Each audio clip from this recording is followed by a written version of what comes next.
కొందరు పుట్టిందే అతిగా ఆలోచించడానికేమో అన్నట్టు మనకు అనిపిస్తుంది. ఆలోచించడం ఓకే, ఆలోచించింది వెంటనే ఆచరించాలి. కానీ ఖాళీగా కూర్చొని రకరకాల విషయాలన్నీ మనసులో పెట్టుకొని ఆలోచిస్తూ ఉంటారు. నా దగ్గరికి ఎవరు వచ్చినా నాకు చాలా ఓవర్ థింకింగ్ ఉందండి హ్యాబిట్ అంటే నేను అంటాను, మరి మంచిదే కదా, అతిగా ఆలోచించి ఒక కొత్త కంప్యూటరు కొత్త రాకెట్ తయారు చేయొచ్చు కదా అంటే నవ్వుతారు. నేను చిన్నప్పటి నుంచి చూశాను కొందరు అతిగా ఆలోచించేవాళ్ళని. నేను రీసెంట్గా ఎక్కడో ఒక ప్రవచనం నార్త్లో అక్కడున్న కథావాచకుడిని ఆ గురూజీని అడుగుతున్నారు ఎవరు. గురూజీ ప్రణామం అంటే ఆ ప్రణామం. ఒకటే అతిగా ఆలోచిస్తున్నాను గురూజీ ఈ మధ్య, ఒక సంవత్సరం అయింది.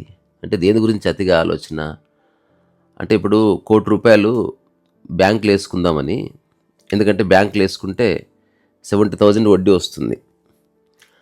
కానీ మళ్ళీ నాకు ఎవరో ఫ్రెండ్ చెప్పాడు, ఈ మధ్య బ్యాంకులో ఉన్న డబ్బు గవర్నమెంట్ వాడుకుంటుందంట, మరి అలాంటి ఒకవేళ అట్లా వాడుకొని మళ్ళీ తిరిగి బ్యాంకులో వేయలేదనుకో, అప్పుడు నాకు ₹1,00,00,000 పోతాయి, 70,000 పోతాయి అని.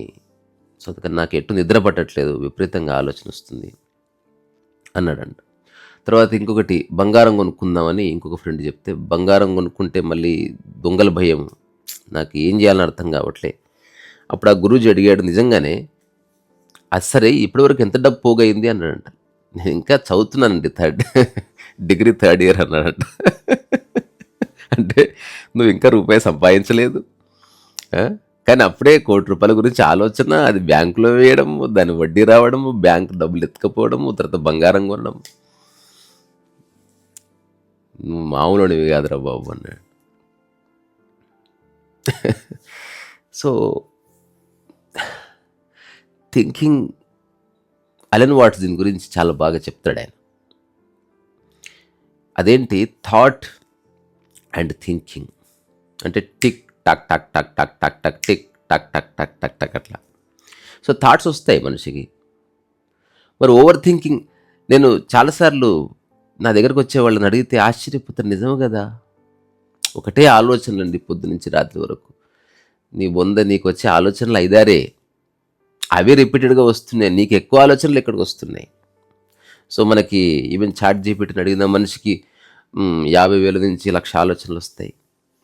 ఒకటే ఆలోచన ఎక్కువసార్లు వస్తుంది అంతే. తిండి తిండి తిండి తిండి, మా అబ్బాయి అబ్బాయి అబ్బాయి అబ్బాయి, మా ఆయన ఆయన ఆయన, అప్పు అప్పు అప్పు, ఇంతే. Cinema cinema cinema. నిజంగా ఏం ఆలోచించట్లేదు మనిషి, రిపీటెడ్గా ఆలోచిస్తున్నాడు. ఒక లూప్ అది. ఖాళీగా ఉంటే కొడుకు గురించి ఆలోచన, కొంచెం అటు ఇటు అయితే దాని గురించి అతిగా ఆలోచన. నాకు ఓవరాల్గా అతిగా ఆలోచించడానికి కారణం ఏం కనిపించిందంటే, నీ పట్ల నీకున్న ఒక సెల్ఫ్ ఇమేజ్, ఆ ఇమేజ్ వల్ల అతిగా ఆలోచిస్తున్నావు. రెండోది, నువ్వు చేయాల్సిన పని ఏదో వేరేది ఉంది అనుకోవడం. అన్ని పనులు ఒక పని తర్వాత ఒక పని. ఇప్పుడు నిద్ర లేచావు, నీ ఎదురుగా కాస్త చెత్త ఉంటే క్లీన్ చేయగలిగితే అసలు ఓవర్ థింకింగ్ ఉండదు. కానీ ఈ చెత్త ఎత్తే వాడు రాలేదు, ఆలోచన స్టార్ట్ అయింది. ఫోన్ చేశావు, వాడు లేపాడు, అది చెప్పండి అమ్మగారు అన్నాడు, ఇంకా రాలేదు ఇవిరా 10 అయింది అని. మళ్ళీ లెక్చర్స్ దంచుతారు, లేదమ్మా రావడం కాస్త లేట్ అవుతుంది. సరే అర్ధగంటలో వస్తావు కదా, వస్తాను. ఈ అర్ధగంట సేపు ఏదో నమ్కిన్ ఏదో నవ్వులేవు. మళ్ళీ కరెక్ట్గా 10:30కి మళ్ళీ ఆలోచన పట్టుకుంది. ఈసారి ఫోన్ చేస్తే వాడు వెయిట్ చేసావు, 10:45 అయింది రాలేదు. ఇప్పుడు అతిగా ఆలోచన స్టార్ట్ అయింది. ఆ తర్వాత ఫోన్ చేస్తే వాడు లేపలేదు. ఇప్పుడు ఇంకా స్టార్ట్ అయింది, అరే వస్తూ వస్తూ ఎక్కడ యాక్సిడెంట్ అయిపోయాడు, ఇలా వాడి ఫోన్ ఎవడని ఎత్తుకపోయాడేమో. ఇట్లా ఒక గంటన్నర ఆలోచించి ఆలోచించి ఆలోచించి అందరూ ఇంతే, మా ఆయన ఇంతే, వీడు ఇంతే, ఎవ్వరు ఫోన్ చేస్తే లేపరు. తర్వాత ఎవరికో ఫోన్ చేసి, నేను ఎవరికి ఫోన్ చేసినా, నాకు ఎవరు ఫోన్ చేసినా నేను లేపుతాను, కానీ నేను ఫోన్ చేస్తే ఎవరు లేపరు, నా జీవితం ఇట్లా అయిపోయింది, నా కర్మ ఇంతే. అందులో కూడా వాడు వచ్చాడు, నీలాంటి హౌలగాడు నాకు అక్కర్లేదు పో అని. ఏమైతే అమ్మగారు ఇస్తారు. This is what happens.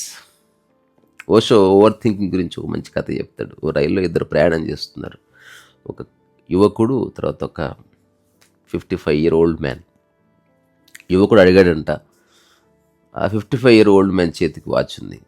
నిన్న కూడా ఈ కథ ఎవరికో చెప్పాను. సార్ టైం ఎంత అయింది అంటే అలా చూసి పక్కకు తిరిగాడంటే చెప్పలేదు.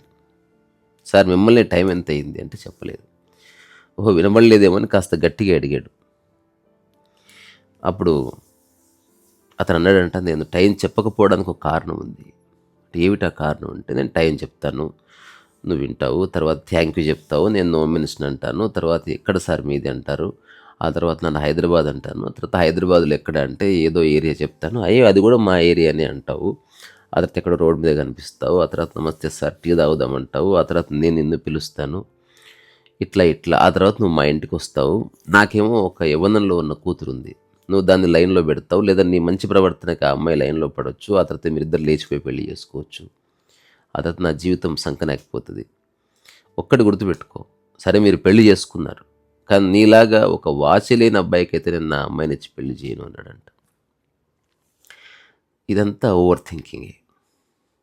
చాలామందికి ఆలోచించడము, అతిగా ఆలోచించడము, అతిగా ఆలోచిస్తూ నెగిటివ్గా ఆలోచించడము, అతిగా ఆలోచిస్తూ పాజిటివ్గా ఆలోచించడము, అతిగా పొగడ్డము, ఇట్లా రకరకాల లక్షణాలు ఉంటాయి. అనవసరం అది, కానీ అలవాటు అయిపోయింది మైండ్కి, క్యాకరే. సో ఇది సరదా విషయమే యాక్చువల్గా, కానీ కొన్ని పట్టుకుంటే ఇక వేరేది ఏమి చేయబుద్ధి కాదు, ఊరికి ఆలోచిస్తూ ఉంటారు. అందుకని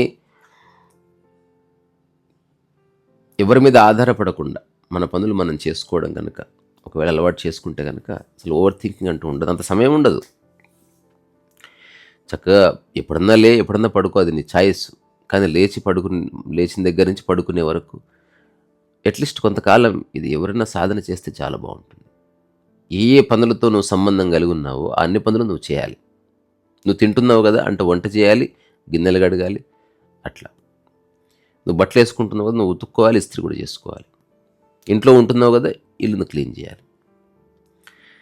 మనుషులతో ఉంటున్నావు కదా, అందరితో బాగుండాలి. సో ఇది తప్పనిసరిగా చేయాలి. అప్పుడు 2 విషయాలు ఉన్నాయి, ఇంతకుముందే చెప్పాను, వీలైతే మీరు దీన్ని గోడ మీద రాసి పెట్టుకోండి. ఏమీ చేయకుండా ఉండడం అన్నది, ఊరకే ఉండడం సర్వోత్తమమైనటువంటి చేష్ట. అది కోటిలో ఒక్కడికే సాధ్యం. అంటే అతను ఏమి చేసినప్పటికీ చేయనప్పటికీ అతను ఆలోచనల వల్ల బాధింపబడడు.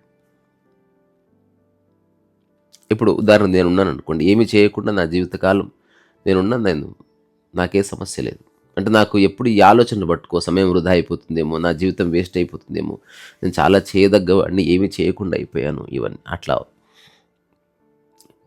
రెండవది, ఖాళీగా ఉంటే ఎవరికైతే ఆలోచనలు పట్టుకున్నాయో వాడికి నిష్కామ కర్మయోగం ఒక్కటి మార్గం అనేది పెద్దల మాట. అది నేను చెప్పాలనుకున్నది. జీవన సూత్రం ఇంతే, ఆలోచన రావాలి, దాన్ని కొంతసేపే ఆలోచించాలి. నిన్నెవరో ఒక టాక్ కూడా పెట్టాను, మీరు విన్నారో లేదో నాకు తెలియదు. సహజం అంటే అన్నీ సహజమేరా, తినడం సహజమే, కానీ తింటూ ఉన్నావు అనుకో అది అసహజమైపోతుంది. తిండి గురించి ఆలోచిస్తూ ఉన్నావు అనుకో అది అసహజమైపోతుంది. పని సహజమే, కానీ ఒకటే పని ఎక్కువసేపు చేసినా అసహజమే. మాట్లాడడం సహజమే, కానీ అన్నెసెసరీగా మాట్లాడితే అసహజం అది.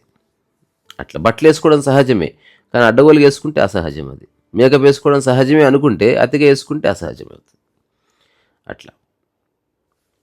సో ఏది సహజం ఏది అసహజం అనేది రెండూ ఒకేలా ఉంటాయి, జస్ట్ చిన్న గీత ఉంటుంది అంతే. ఆ గీత దాటితే అసహజం, ఆ గీత ఉంటే సహజం. సరే, మరి నిర్వాణ షట్కం దాదాపు పూర్తయింది. అరుణాచలం అనుకుంటున్నాను, చూద్దాం, ఆ వివరాలు చెప్తా. రీసరస్సు వయసు